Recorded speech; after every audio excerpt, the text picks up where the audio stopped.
Hi, எல்லோரும் எப்படி இருக்கீங்க? நாங்கள் சூப்பராக இருக்கோம். நீங்கள் எல்லோரும் நல்லா இருப்பீங்கன்னு நினைக்கிறேன். இது ஓணம் ப்ரிப்பரேஷன் விலாகு ஓணம் அன்றைக்கி எடுத்தது தான். இதெல்லாம் முன்னாடி நாளே நான் வந்து கட் பண்ணி ரெடி பண்ணி வச்சுக்கிட்டேன். பால் தயிரெல்லாம் வந்து உர ஊற்றி வச்சாச்சு.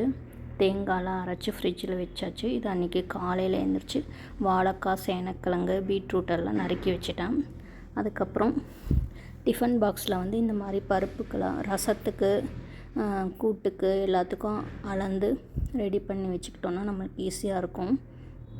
என்னென்ன டிஷ் பண்ணியிருந்தேன்னு பார்த்திங்கன்னா, இஞ்சி புளி, அதுக்கப்புறம் வந்து 2 ஊறுகாய், நார்த்தங்காய் பிக்கல் ஒன்று போட்டிருந்தேன், அப்புறம் வந்து மாங்காய் ஊறுகாய் ஒன்று போட்டிருந்தேன், சாம்பார், ரசம், பீட்ரூட் வந்து தயிர் பச்சடி மாதிரி பண்ணியிருந்தேன், பைனாப்பிள் ஸ்வீட் பச்சடி பண்ணியிருந்தேன், கூட்டுக்கறி எல்லாமே கேரளா ஸ்டைலில் தான் பண்ணியிருந்தேன்.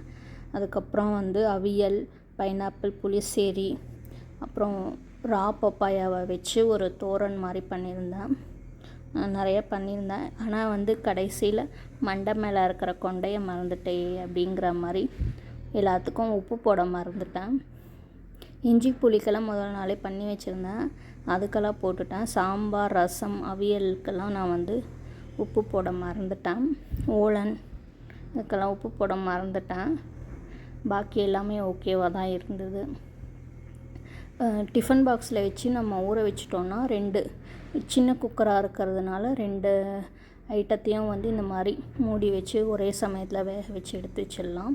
அதுக்கப்புறம் வந்து 2 அடுப்பு தான் இருந்ததுனால எலக்ட்ரிக் குக்கரில் வந்து பாலாடை பாயசம் வந்து பண்ணிட்டோம்.